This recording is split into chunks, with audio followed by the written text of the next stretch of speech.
Buenas noches y bienvenidos una semana más al programa de Hosteltour Televisión.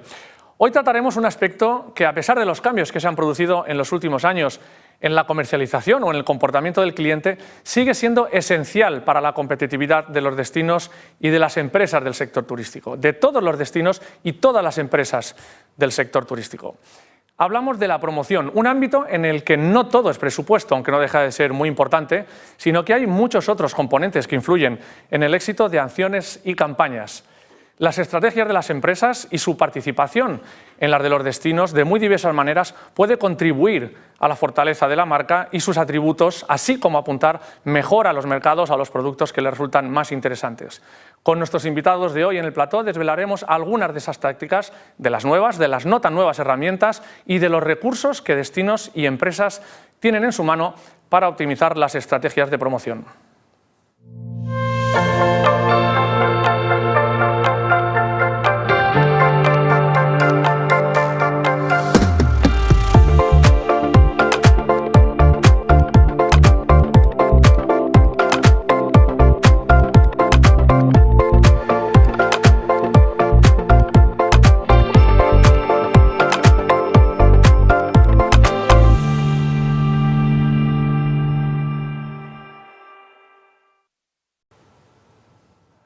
En el programa de hoy analizaremos ampliamente la situación de la mano de nuestros invitados en el plató. Hoy contamos con Miguel Sanz, director general de Tour España. Miguel, buenas noches. Hola, buenas noches, Manolo. Y muchas gracias por acompañarnos, por venir de Madrid para estar hoy aquí en este programa. Muchas gracias a vosotros por invitarme. También está con nosotros Sara Ramis, ella es la Chief Client Marketing and Sustainability Officer en Barceló del Group. Buenas noches, Sara. Buenas noches, Manolo. Gracias también por esta tu primera presencia, los cuatro sois de estreno en Hosteltour Televisión. Gracias, Sara. A vosotros, un placer. Por estar con nosotros. Pilar Cladera, ella es la directora de Marketing de Fergus Hotels. Pilar, buenas noches. Buenas noches, Manolo. Y gracias también por acompañarnos. Y Javier Tallada, que es consultor estratégico y socio de la agencia DISET. Muy buenas noches. Javier, buenas noches. Gracias a los cuatro. Antes de comenzar, para hablar de promoción, vamos a ver este vídeo que adelanta algunos aspectos importantes sobre la cuestión. La llegada de 2023 en un contexto de incertidumbre condiciona la promoción turística en España. El presupuesto del área de turismo a nivel estatal para 2023 alcanza los 1.050 millones de euros. El Govern balear, por su parte, ya ha anunciado una partida de 97 millones. Frente a ello, Andalucía dedicará 200 millones y Canarias algo más de 173. En el caso de Baleares, destaca el debate social y político en torno a la conveniencia o no de buscar más visitantes. También el objetivo de la circularidad turística. Ambos tienen un valor promocional, lo mismo que la lucha contra el turismo de excesos o el impulso a modalidades como el turismo deportivo. La compleja situación sociopolítica en Reino Unido y la amenaza real de recesión económica en Alemania condicionarán las decisiones sobre promoción. Ya no estamos en la pandemia ni tampoco en la situación de 2019. Ahora el escenario es otro. Por tanto, incentivar los viajes será un reto para las comunidades y para la propia Tour España. El organismo tendrá un papel protagonista llevando el timón de todas las adaptaciones que se prevén.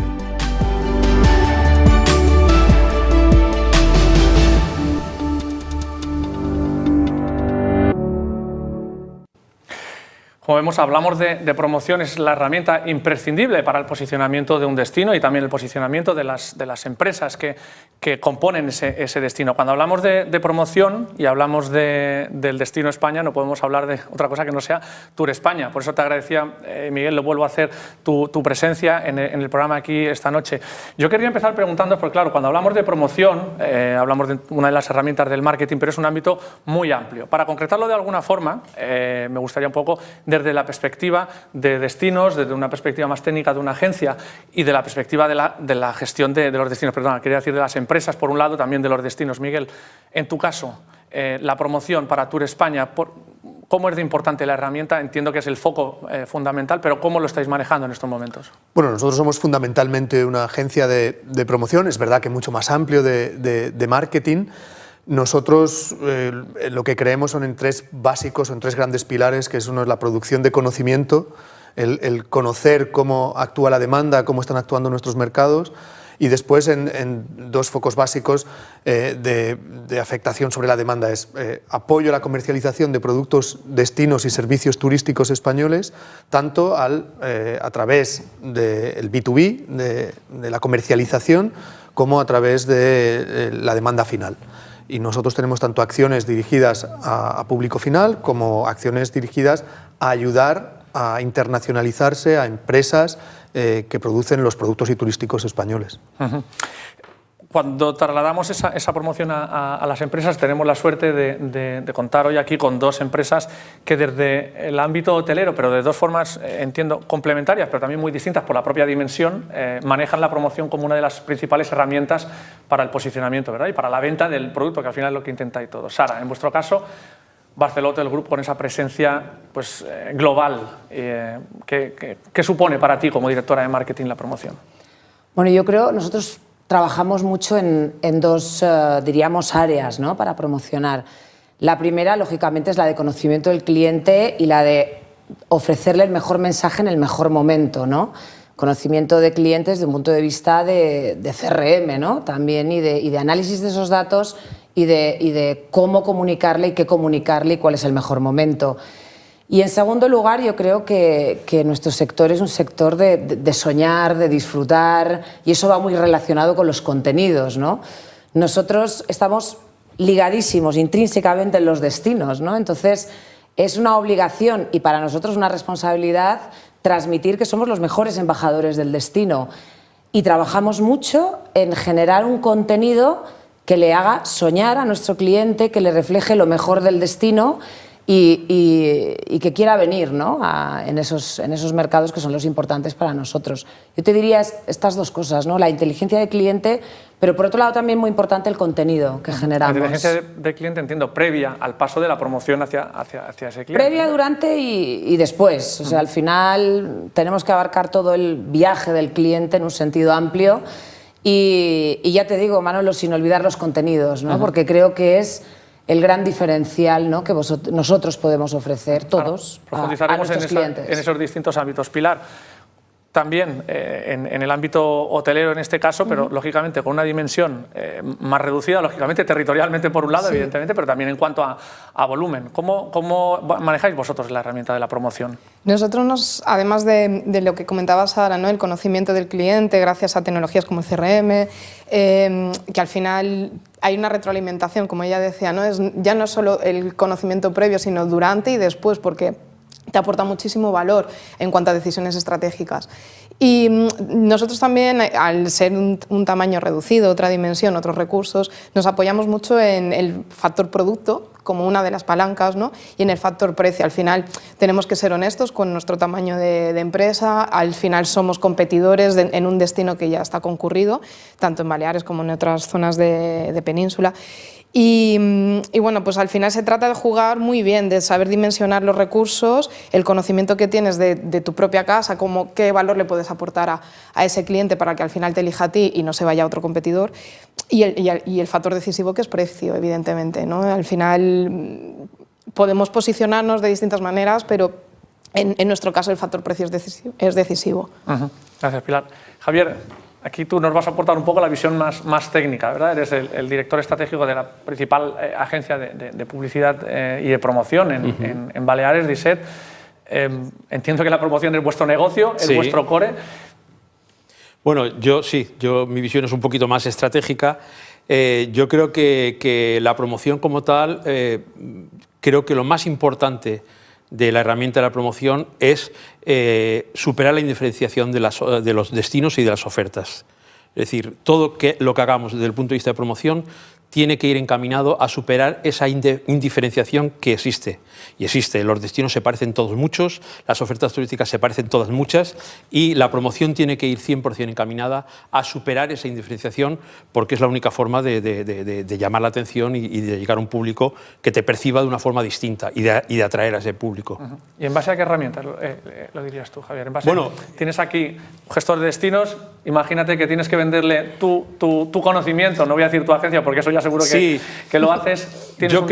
Yo creo que hay cosas que permanecen el tiempo. Bueno, los creadores del posicionamiento, que fueron dos hombres de marketing, que fueron Jarry y Altruc, crearon un libro que se llamaba El posicionamiento, y luego crearon otro libro que se llamaba Diferenciarse o morir. Y yo creo que eso sigue siendo válido hoy en día, es decir, diferenciarse o morir. Entonces, lo que hagamos, sea la herramienta que utilicemos, hagamos lo que hagamos, tenemos que diferenciarnos. Si no nos diferenciamos, de alguna manera no estamos llegando con toda la capacidad que podríamos llegar a nuestro público. Entonces, las herramientas, cualquiera de los que están aquí las manejan, las conocen muchísimo mejor incluso que probablemente yo, y están al alcance de las empresas, pero todo aquello que hagamos tiene que ir encaminado a diferenciar nuestra oferta. Pues recoged ese testigo, contarnos cómo os diferenciáis vosotros como ejemplo para la audiencia y otras empresas y otros destinos que nos pueden estar escuchando, en base a qué herramientas y cómo os estáis diferenciando desde Barcelona, España. Yo iba a añadir, a colación de lo que ha comentado Javier, que una herramienta de diferenciación, aunque no es tan obvia, ¿no?, es la personalización. O sea, al final, poder entregar algo a medida, ¿no?, a nuestro cliente, creo que es uno de los grandes retos que estamos abordando desde todos los ámbitos, ¿no?, en el sector. Lógicamente, la diferenciación de producto, que ya se ha venido hablando desde hace años, creo que ya es un hecho que no podemos obviar. Nosotros, cuando hemos llevado a cabo posicionamientos diferenciales y hemos conceptualizado hoteles, acabáramos de relanzar un hotel posicionado en el segmento Active en Lanzarote, ¿no?, y ya eso es especialización, pues al final el producto diferente, pues como bien has dicho, es un tractor, ¿no?, de demanda. Y yo diría eso, personalización y producto. Sí, sí. Y yo creo que además hay, y que es un reto que tenemos entre todos que coger y que avanzar en él, es en trabajar de forma más colaborativa entre sector privado y sector público, porque al final la experiencia y la diferenciación no es de un hotel solamente o no es de una experiencia turística, es normalmente del destino en general, y el destino lo compone tanto la experiencia en espacios públicos o la experiencia de destino gestionada por lo público y la experiencia de destino gestionada por productos y servicios de empresas o privados. Sería, y es un ejemplo fácil, es un hotel de 5 estrellas en una zona de hoteles de 3 o 4, gran lujo, pues quizá sería una rara avis y no tendría sentido, lo mismo que un hotel de 3 estrellas en una zona de gran lujo. La diferenciación que ese producto puede tener ahí pues es distinta. Yo creo que ahí hace falta un poco trabajar más de la mano gestores públicos y gestores privados para que la experiencia sea una experiencia global. Yo hago un apunte que es un minuto publicitario.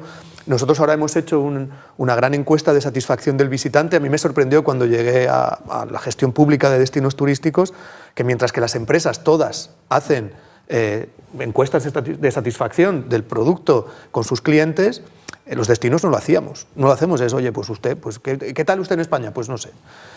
Nosotros hemos hecho esta encuesta de satisfacción, 20.000 encuestas a personas que salen de España por mar, tierra o aire, y les preguntamos sobre la experiencia en alojamiento, la experiencia en las infraestructuras públicas, la experiencia en seguridad, la experiencia en restauración, la experiencia cuando van de shopping, la experiencia de ocio en las playas.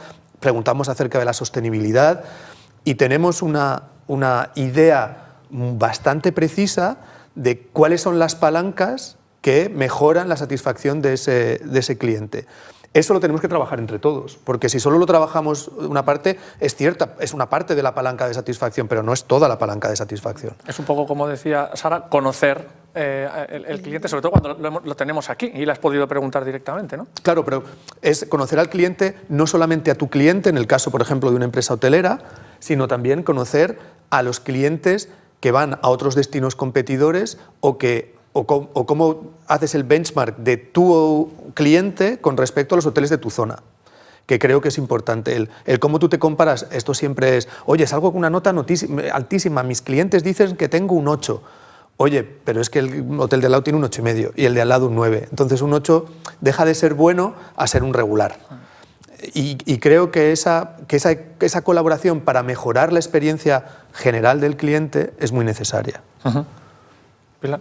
Nosotros también, como comentaba Sara antes, el tema, la customización del mensaje, ¿no? Al final tienes una masa de datos, de clientes, de magnitudes, entonces lo que interesa también es que puedas recoger, analizar esa información y al final encontrar un público para cada momento. Quiero decir que un hotel vacacional puede servir en otro momento a principios de temporada para otro tipo de público, y lo que se trata al final es de rentabilizar ese dato, ¿no? Pues que a veces no importa impactar de forma masiva a tus clientes, a tu base de datos, sino que al final puedas encontrar esos nichos de mercado que al final también te ayudan a posicionar bien, ¿no? lo que es tu producto. Y para eso se necesita muchísimo trabajo colaborativo en nuestro entorno, por ejemplo, una empresa, la dirección de operaciones con la dirección comercial, la dirección de marketing, evidentemente dirección general, dirección financiera, porque al final todo se trata de recursos y que es como una orquesta, ¿no? de engranaje de datos, de acciones, de inversiones, que al final todo eso tenga un impacto. Y como redunda, si al final todas las empresas trabajamos en esa línea, evidentemente con la parte de gestión más institucional, de destino, todo tiene un impacto. Y como tú bien decías, ¿no? ¿Cómo puedes diferenciar el destino X del destino Y? ¿Qué es lo que lo va a diferenciar? ¿Qué es lo que va a hacer que esa gente se decline a reservar sus vacaciones o su viaje de trabajo o su turismo deportivo hacia allí y no hacia otro lado, ¿no? Es conocer muy bien el dato del cliente. De hecho, estoy totalmente de acuerdo con lo que ha comentado Miguel. Lo que quizás llama la atención y me llama bastante la atención es que en general hay bastante desencuentro entre colaboración entre la parte pública y la parte privada. Me da la sensación que muchas veces la promoción turística de destino está deslavazada o desligada de la promoción turística por parte de los actores en el sector turístico. Y eso lo vivimos en Baleares, se vive en muchas otras comunidades donde quizá por criterios políticos o enfoques distintos, muchas veces el destino entiende la promoción turística, el destino de una manera, y los actores turísticos en ese área, pues de alguna manera no apoyan o encuentran que la promoción que se hace no es realmente la que se debería hacer. Y aquí en concreto Baleares podríamos encontrar muchísimos ejemplos y de muchas zonas incluso concretas donde parece que, bueno, pues que las inversiones públicas en promoción turística van en un sentido y la demanda del sector turístico va en otro sentido, se demanda otro tipo de promoción. Y yo creo que ahí es un camino que yo creo que habría que intentar consensuar.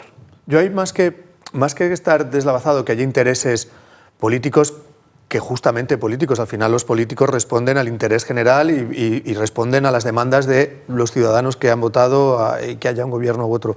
Yo lo que creo es, más que eso, es que hay una rotura entre la gestión o la promoción o el marketing público y el marketing privado, y que hay que generar puentes.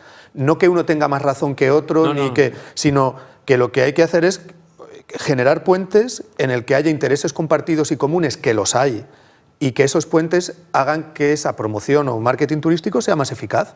Estoy hablando, por ejemplo, y pongo ejemplos concretos, hay una inversión pública potente en publicidad de destino, potentísima, entre Tour España y los destinos turísticos españoles, pues a lo mejor andamos, pues creo que no me equivoco mucho si andamos por entre los 100 y 150 millones de euros de inversión publicitaria. Esa inversión publicitaria hay una rotura después en conversión a ventas, porque todo el dato o todo el interés que generan esa inversión se traduce menos eficazmente que cuando es una inversión directamente del hotelero en reserva hotelera. ¿Cómo hacemos para que todo ese dato, hoy en día además con las nuevas tecnologías, cómo hacemos para que todos esos datos, esas muestras de interés que ha provocado esa inversión publicitaria tengan una conversión en ventas mucho mayor? A través de Oye, alojamiento, restauración, servicios complementarios, me da igual. Pero ¿cómo hacemos que toda esa inversión tenga una eficacia en la conversión a ventas? Y eso es lo que tenemos que trabajar para hacer esos puentes en el que la parte en la que hay intereses comunes sea más eficaz. Sí, estoy totalmente de acuerdo, ¿no?, con lo que ha comentado Miguel. Hay que tender puentes. Creo que el dato y el análisis del dato y el compartir datos, ¿no?, entre todos, creo que podría ser una de las vías. Pero a mí me gustaría comentar, ya que ha salido un poco el tema político y el tema de los presupuestos, ¿no?, me gustaría señalar que sería importante, ¿no?, que también se trabajara desde el sector público, ¿no?, en poner en valor todo lo que aporta el sector turístico, y hablo ahora del hotelero, ¿no?, al desarrollo de los destinos, ¿no? Siempre esa imagen un poco controvertida que creo que es totalmente errónea, porque los hoteleros generamos trabajo, desarrollamos empresas que a lo mejor no existían, ¿no?, en los destinos donde hemos ido. Estamos ahora además desarrollando estrategias en el entorno de la sostenibilidad que potencian todavía más ese acercamiento hacia el destino. Nosotros, por ejemplo, hemos lanzado una plataforma de experiencias en el destino porque queremos, como he dicho antes, estar estrechamente vinculados, pero sí que es verdad que echamos un poco de menos ese mensaje de poner en valor el impacto positivo que tiene el turismo en global, Miguel, porque yo no sé cuántos son los millones que has comentado con respecto a un presupuesto más global. Me suenan a poco, me suenan a poco, pero bueno, creo que en cualquier caso hay mucha colaboración, hay que explotar todavía. ¿Quieres decir, Sara, que de alguna forma haría falta una campaña de promoción para el propio sector turístico? Sí, eso es lo que estaba intentando, me has entendido bien. No, me has entendido. Sí, porque al final es que es clave. Los datos del PIB están ahí, ¿no? Pero no se traduce. Intentos de campañas de ese tipo, pero no, el resultado es el que es cuando estamos viendo. Lo que pasa es que quizás estamos entrando en un terreno más político que técnico, ¿no? Pero, sí, yo era un pequeño mensaje que quería lanzar. Se puede hablar, pero quiero decir que esas campañas, que las ha habido, la de Turismo Somos Todos, la campaña que hizo Excel Tour también en su momento de dignificar la industria turística, se ha hablado aquí en este plató de que uno de los problemas que está teniendo el sector para la incorporación de talento y de recursos humanos es por la imagen que tiene el sector turístico. Pero aquí, al final, no sé si Miguel quería saber algo sobre esta cuestión. Es que no, a mí estáis hablando convencido. Y en la pandemia lo hemos visto, con lo horrible que ha sido la pandemia. Claro. Yo creo que una de las cosas de las que todos los españoles nos hemos dado cuenta es que nuestro modo de vida, nosotros nos vanagloriamos y decimos, es que como en España no se vive en ningún sitio. ¿Por qué se vive así en España? Porque somos un país turístico. Claro. ¿Por qué tenemos más restaurantes que en ningún otro país del mundo? Porque somos un país turístico. ¿Por qué tenemos los mejores hoteles de ningún país? Porque somos un país turístico. ¿Por qué tenemos las infraestructuras que tenemos aeroportuarias en España? Porque somos un país turístico. ¿Por qué tenemos las carreteras, muchas de las carreteras que tenemos? Porque somos un país turístico. Con lo cual, yo creo que todos los que tenemos responsabilidad, desde el sector privado, desde el sector público, tenemos que demostrar y que socializar las ventajas que el turismo representa para el estilo de vida de nuestro país. Y que no solamente los que trabajamos directamente en el sector turístico nos beneficiamos de que España sea un país turístico, sino que el país en su conjunto, la cultura y el estilo de vida de este país se beneficia de que este sea un país turístico. Se beneficia en el mejor y en el más amplio sentido de la palabra. La cultura, la restauración, la gastronomía, todo se beneficia porque somos un país turístico. Pero generalmente lo que suele ocurrir en este programa es que como predicamos entre conversos, como tú bien decías al final, y generalmente los que nos están viendo también suelen estar convencidos de esa realidad. Vamos a seguir hablando de esta cuestión, si me permitís un pequeño corte. Vamos a la primera píldora, en este caso la píldora legal, los consejos legales por parte de Boades Legal. Nos acompaña Marta Rosell, abogada de Boades, que nos va a hablar de los requisitos de validez de las cláusulas limitativas de los derechos de los asegurados.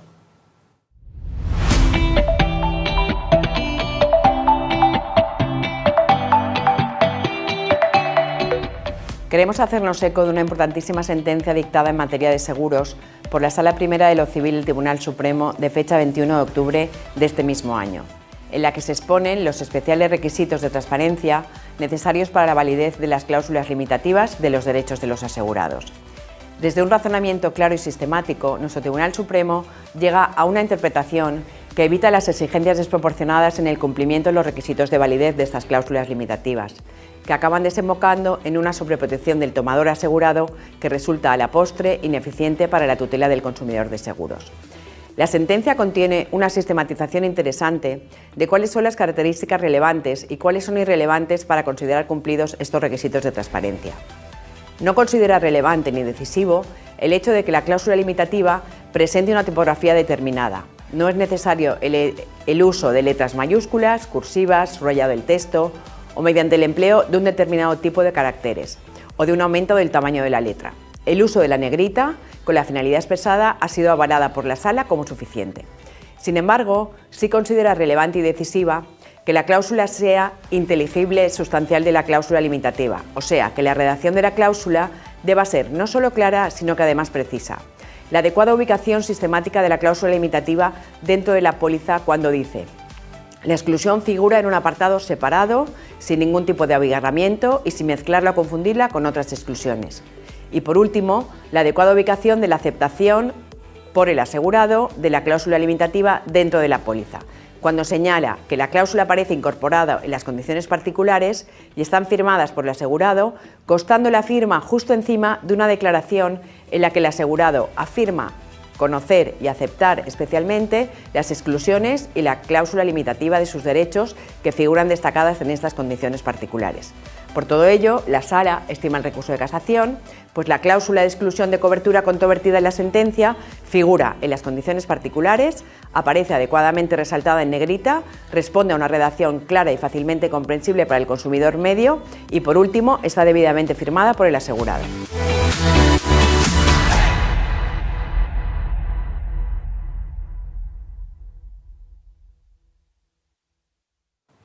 Seguimos hablando de promoción, seguimos aquí en Hostel Tour Televisión y lo hacemos acompañados de 4 relevantes profesionales del sector turístico, de la industria, bueno, del segmento precisamente del marketing y la promoción. Decías, Javier, en una de tus intervenciones, la importancia de diferenciarse.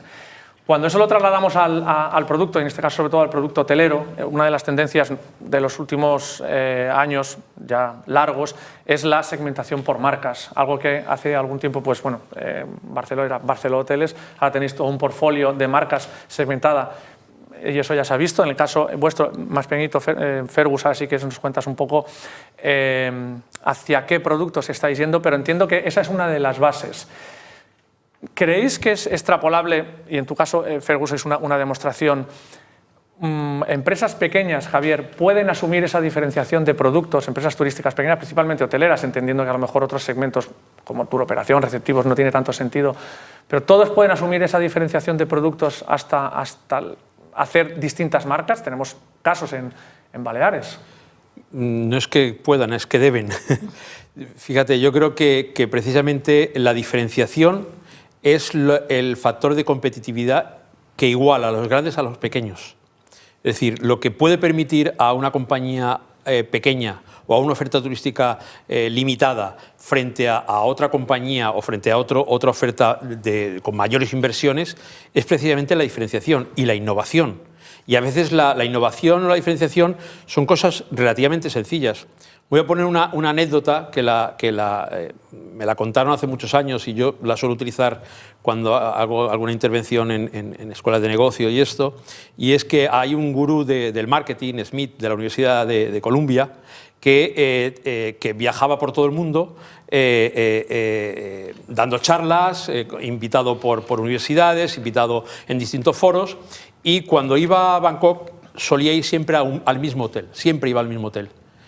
Pero le invitaron una vez y resulta que cuando fue a reservar, el hotel donde iba siempre estaba completo, porque había unas jornadas o había un congreso multitudinario, y entonces reservó en otro hotel. Reservó en un hotel muy bueno, uno de los mejores hoteles de Bangkok, que es el Conrad, pero no había estado nunca. Y fue al hotel y cuando la primera vez que fue, visitó, le dieron la habitación, entró a la habitación muy lujosa, magnífica.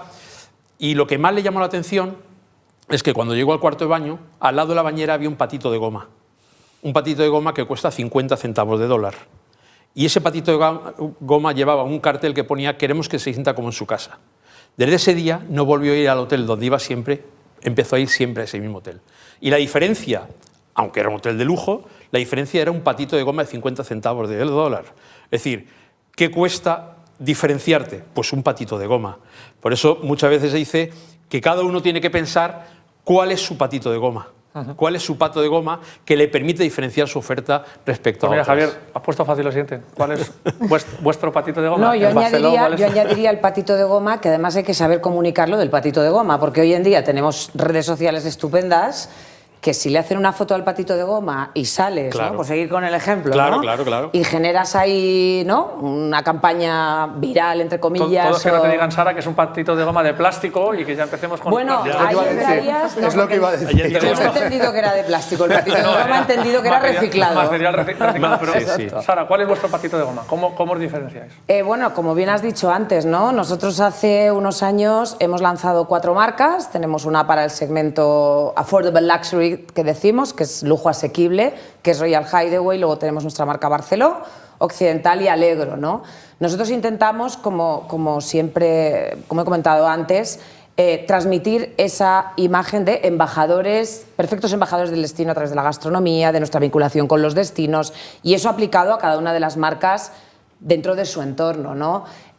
Ahora abriremos dentro de poco el Hotel de Canfranc, ¿no? Que es un icono, y eso pues ya tiene autodiferenciación propia, ¿no? Porque es magnífico, ¿no? Es un hotel destino. Correcto, y para la marca Royal Hideaway pues va a ser un icono, ¿no?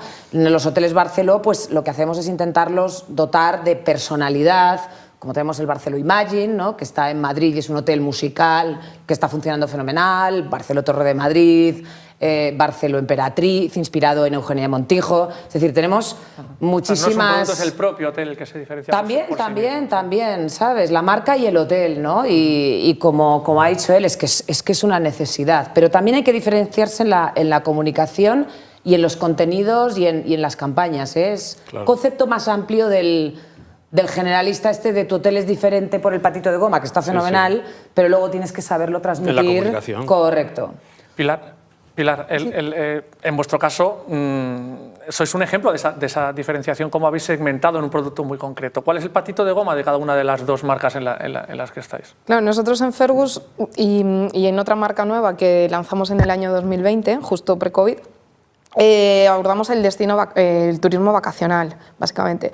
Fergus es una hotelera más tradicional, donde el factor diferencial sin duda es el trato del personal hacia nuestros clientes. Hacemos sentir, y es uno de nuestros valores, ¿no? Ser mediterráneos. Esa familiaridad que se establece, ese vínculo entre personal propio de los hoteles y los clientes.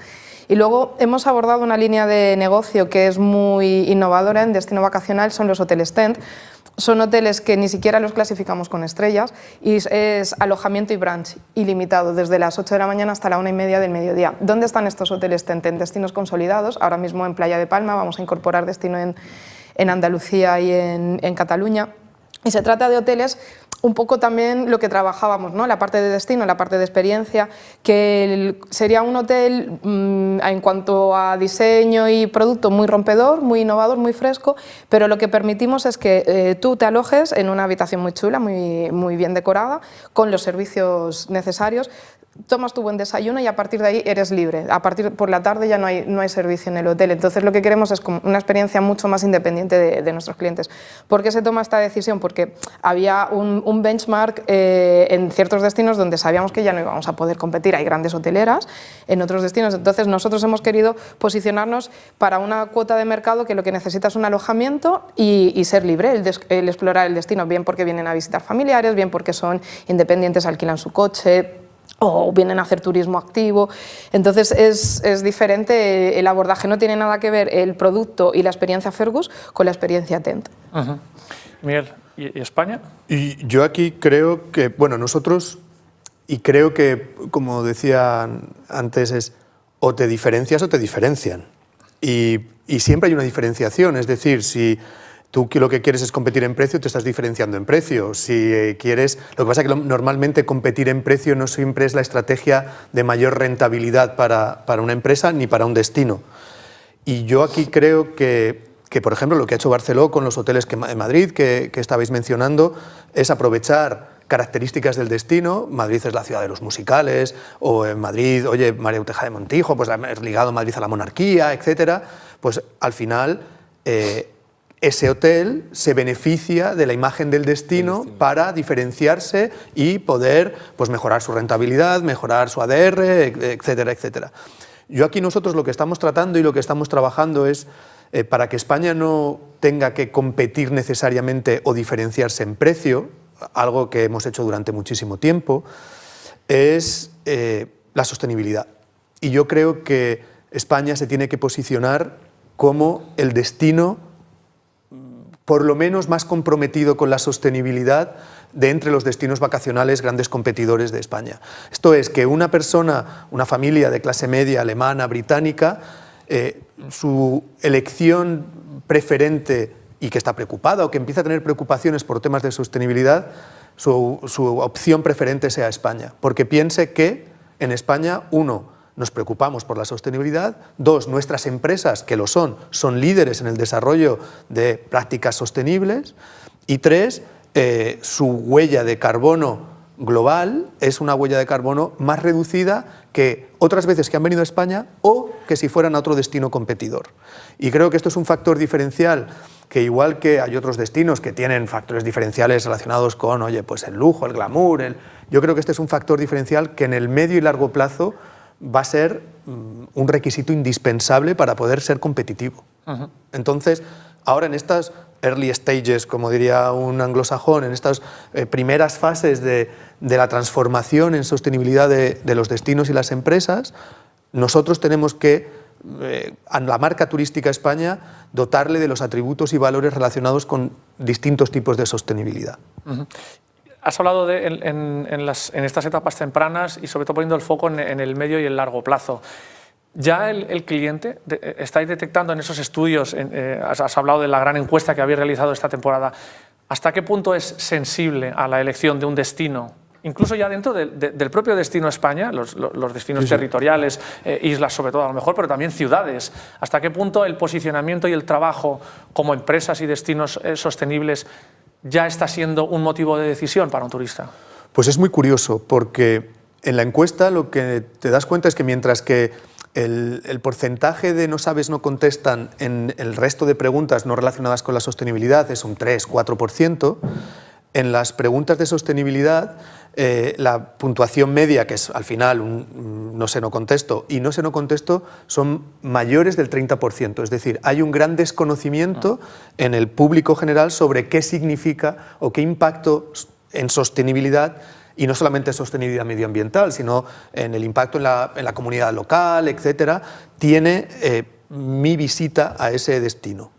Todavía hay una cierta confusión de qué impacto estoy teniendo o en qué me tengo que fijar cuando me tengo que fijar en temas de sostenibilidad. Pero a la vez, el resto de estudios es que sí hay una preocupación, que todavía a lo mejor en el factor diferencial de elección no es altísima, es decir, en el factor precio sigue siendo un factor determinante u otros factores de elección, pero los porcentajes en el que se convierte en un factor fundamental están subiendo a una velocidad mucho más rápida de lo que lo están haciendo otros factores. Con lo cual, por eso decíamos en el medio y en el largo plazo, hoy en día esto todavía genera una cierta confusión en el consumidor. Quizás todavía, como genera confusión, no está dispuesto o no considera que pagar un precio adicional o tomar una decisión basado en esto es sensible, pero está atento a los factores que miden la sostenibilidad. De cambio que está haciendo el destino. Vamos a seguir hablando sobre esta cuestión, pero vamos a hacer una pausa publicitaria. Volvemos en unos instantes.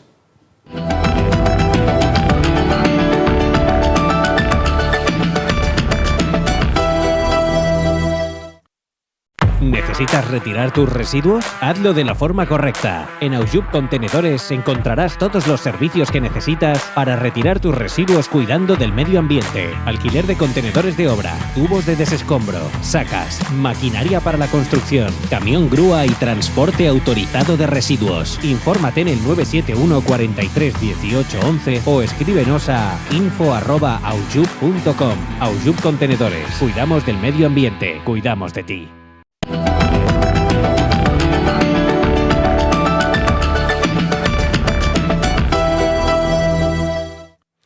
Seguimos en Hostel Tour Televisión, seguimos hablando de promoción, pero antes de continuar con la charla vamos a escuchar las dos píldoras de datos de esta semana. En primer lugar, lo haremos con Javier Soriano, es el CEO de Conetix, que nos va a hablar de la situación de dos mercados que tradicionalmente no se le presta tanta atención, pero que sí también tienen relevancia, como son el francés y el italiano.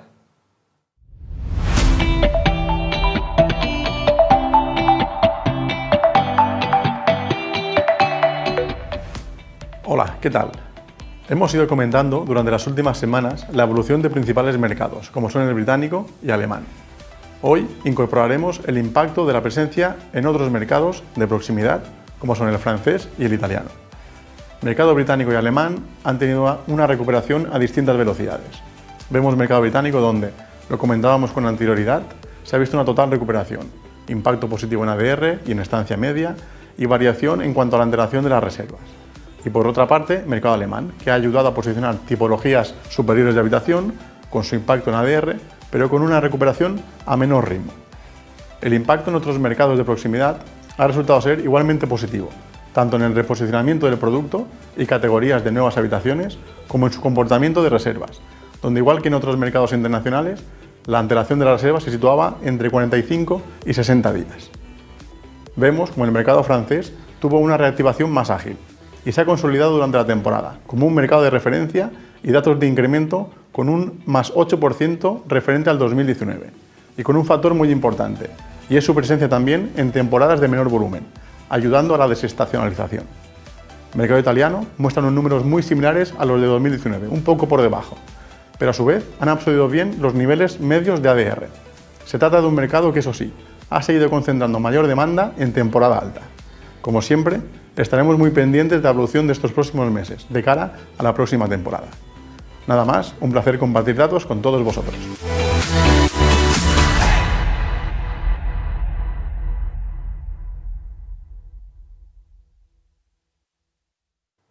Y a continuación, Susana Alonso Casali, que es la Business Development Director en Travelgate X, nos va a hablar de los destinos favoritos en Latinoamérica.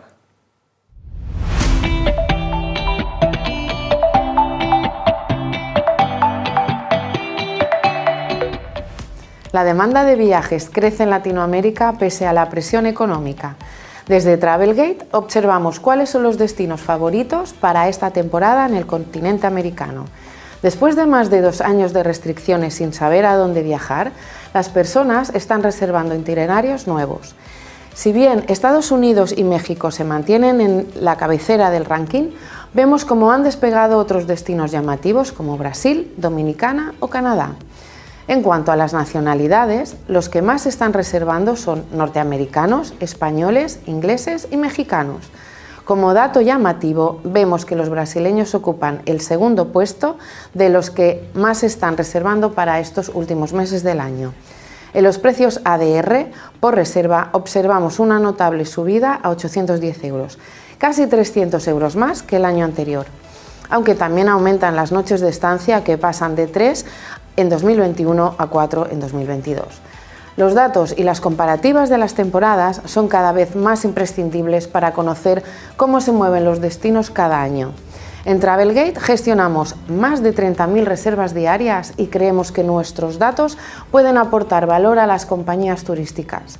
Muchas gracias y hasta la próxima semana.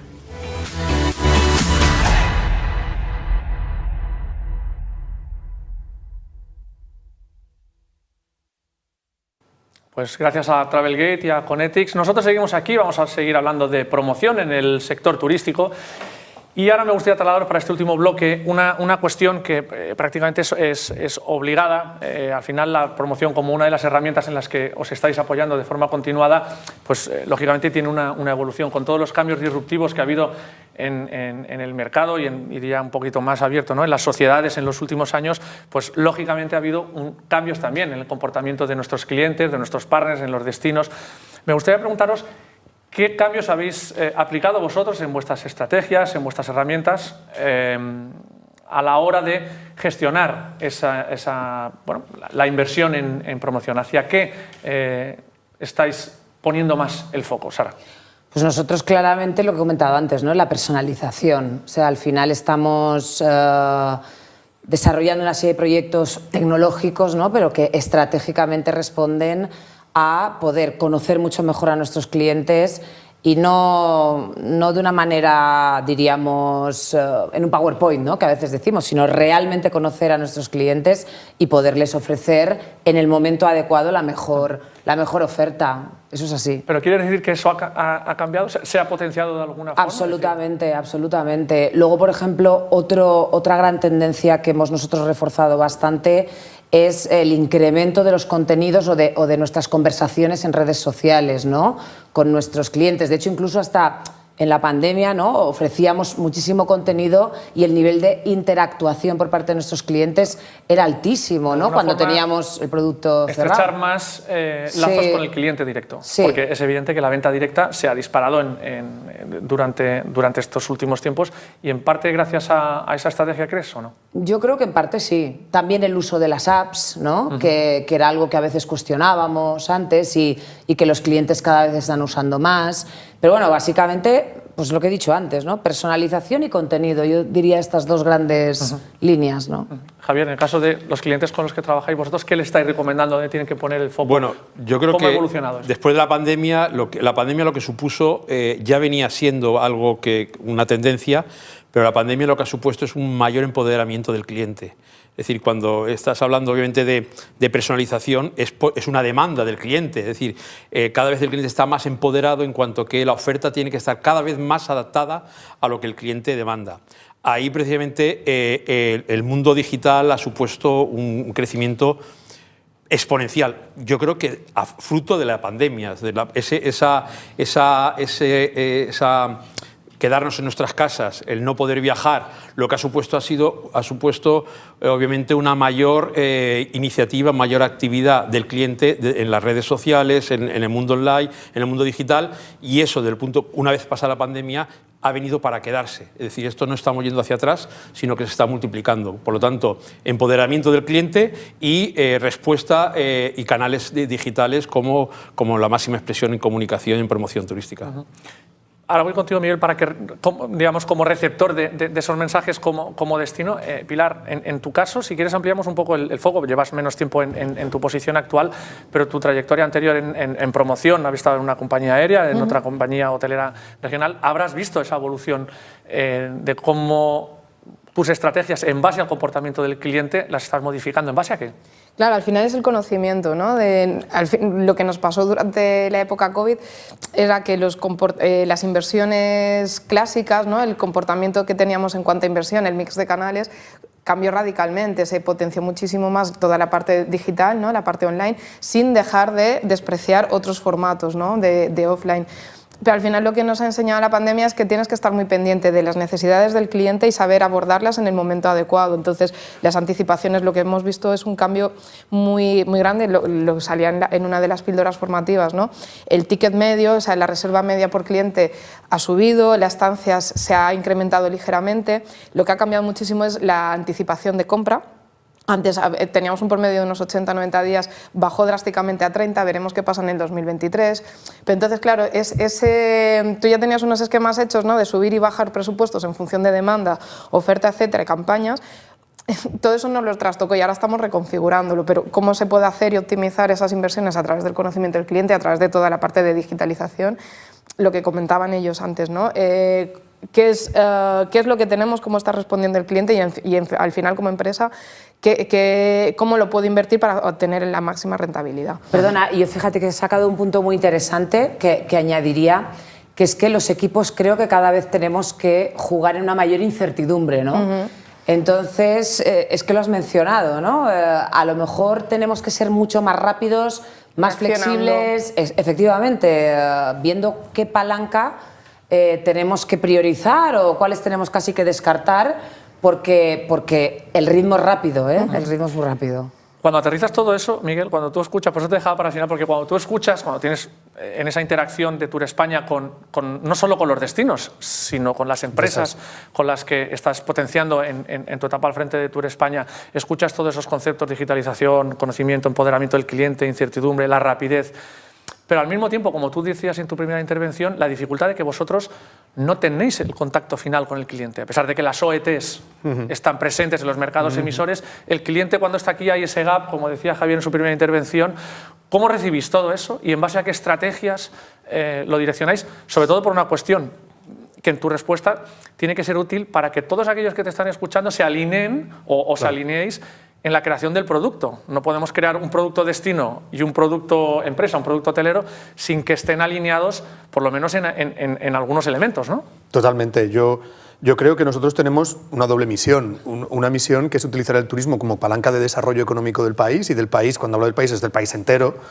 Y otro es que nosotros tenemos que servir de palanca para una de las industrias, para la industria más importante de este país, que además está localizada en ciertos sitios mayoritariamente y que tiene unas necesidades concretas de apoyo público. Como si dijéramos, mi trabajo consiste en escuchar mucho a esas empresas, a esos sectores que son la maquinaria, el motor, el corazón turístico de España, y también ver cómo podemos, a través del turismo, como ya lo fue en España en los años 60, 70, 80 y 90, utilizarlo de palanca de desarrollo para eso que llamamos pues, la España vaciada o la España que tiene un reto demográfico por delante. Las dos cosas. Con lo cual, nosotros lo que tratamos es de enfocarnos a ese cliente o ese potencial visitante que tiene un valor neto mayor, que no significa que sea solamente económico, sino también social. Es decir, oye, pues a lo mejor tenemos que priorizar en ciertos momentos viajeros que lo que hacen es viajar a lugares de interior, montaña, naturaleza, etc. ¿Por qué? Porque el valor neto para España de que alguien se gaste 1.000 euros en la provincia X en lugar de en otro sitio, pues tiene un valor para el conjunto de la economía española mucho mayor. La distribución del impacto efectivamente. Que sea un poco más... Pero también a la vez, nosotros ahora, durante la pandemia, mi principal obsesión, después de unos meses, año y pico, muy difícil para la gran industria turística, era que la maquinaria empezase a funcionar lo más rápido posible. Y yo recuerdo, a mí me decían, ¿pero cómo vas a invertir en los grandes destinos? Si los grandes destinos, digo, yo necesito que la maquinaria turística española si puede empezar un día antes de lo que empezaría por la acción que yo hago, ese día es millones de euros, millones de puestos o cientos de puestos de trabajo que pueden empezar antes. La ventaja que ha tenido España en la recuperación turística ha sido porque nuestra maquinaria turística estaba de alguna forma engrasada, gracias al esfuerzo que han hecho las empresas y el Estado a través de los ERTE, etcétera, en que eso estuviese engrasado para cuando se reactivase la demanda pudiese ser lo más rápido posible y la maquinaria volviese a empezar. Con lo cual, nosotros ahí nos fijamos en dos cosas, en cómo ser útiles a la industria turística, al gran sector turístico, y cómo utilizar el turismo como palanca de desarrollo económico en todo el territorio, no solamente en los grandes centros turísticos. Y Miguel, no podemos terminar, nos quedan 5 minutos, sin preguntarte por una cuestión, porque cuando hablamos de promoción lo tienes en tu carpeta. Hablamos de promoción y hablamos, lógicamente, de España, de la marca España, lo que eso supone. ¿Cuál es ahora mismo, y tras toda esta situación, y en base a los estudios que vosotros estáis haciendo, la fortaleza turística? No entraremos en otros valores, la fortaleza turística de la marca España, Miguel. Bueno, yo creo que el reconocimiento de la marca es un factor fundamental. Es decir, la marca España es sinónimo en muchos países como el Reino Unido, nuestro principal mercado, pero también en los países escandinavos, en Francia, en Italia, es sinónimo de vacaciones. Funcionamos como el colacao a la leche chocolateada o como otros productos que funcionan como sinónimos de la categoría que representan. El 50% de los noruegos que viajan internacionalmente viajan a España, el 30 y tantos % de los británicos, con lo cual el reconocimiento de marca es una cosa muy importante, somos líderes del mercado. Después es el atributo de seguridad. En los tiempos pre-pandemia ya funcionó como uno de los grandes atributos del destino España. Nosotros fuimos el destino refugio cuando había algún problema en destinos mediterráneos o en otros destinos más allá. Durante la pandemia, en la recuperación de la pandemia, hemos seguido funcionando como un destino seguro, un destino de seguridad. Y luego es que tenemos una gran fidelidad, una gran fidelización de nuestro cliente. En la última encuesta que hemos hecho, que solo tenía los datos de la temporada alta y media, vamos a ver los de la temporada baja, pero más del 25% de nuestros visitantes este año habían venido más de 10 veces a España. Eso es un factor que ningún otro país del mundo puede vanagloriarse de que el 25% de sus 80 y tantos millones de visitantes en el año 2019 tienen un índice de repetición de más de 10 años, o un índice de compra de más de 10 años. Yo creo que eso es el núcleo de nuestra marca, junto con otros atributos más conocidos, como la cultura, la riqueza de tradiciones, las playas, la geografía, la gastronomía, seguridad sanitaria. La seguridad sanitaria, como decíamos antes del destino seguro. Todo esto funciona como una verdadera transatlántico en cuanto a las marcas y a la comunicación de marca. Nosotros sí que tenemos retos de mejora. Y en el último estudio que hicimos en la estrategia de Tour España con el Real Instituto Elcano, pues vimos que los atributos o los valores relacionados con la cultura o el patrimonio histórico-artístico eran más débiles que en otros destinos con menos producto de patrimonio histórico, artístico y cultural, pues el Reino Unido.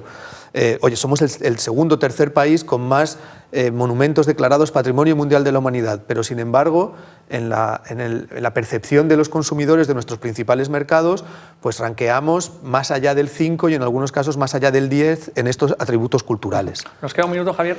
3 segundos porque me queda una pregunta muy rápida. No, yo solamente que el tema del turismo se da una paradoja en el turismo, y es que es uno de los principales ratios del Producto Interior Bruto.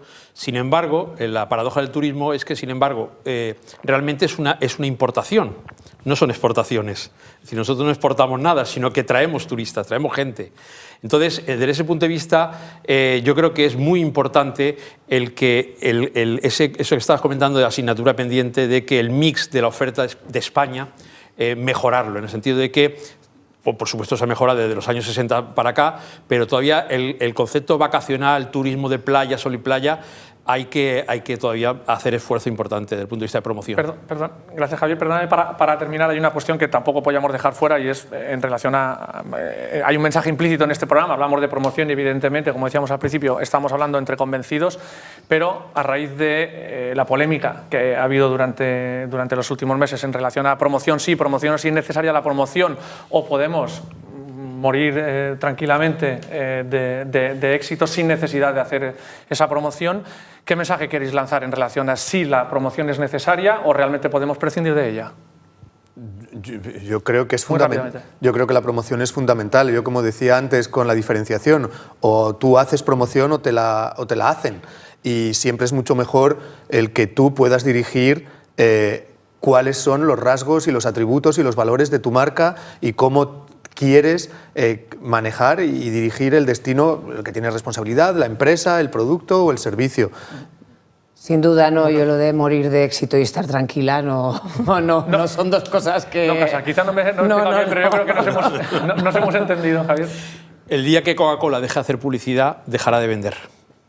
Exactamente, o sea, si no comunicas no existes, entonces es imprescindible. Quizás es promoción, sí, pero hay que saber qué es lo que hay que promocionar. Claro. Tiene que haber una estrategia. Pues muchas gracias a los 4, Pilar, Miguel, Javier y Sara. Ha sido un placer teneros aquí esta noche. También gracias a ustedes por su atención. Nosotros nos despedimos hasta la próxima semana, en el que será el último programa de Hosteltour Televisión de esta temporada. En él hablaremos sobre financiación, también otro de los temas importantes para el desarrollo de la industria turística. Hasta entonces, muchas gracias por su atención y buenas noches.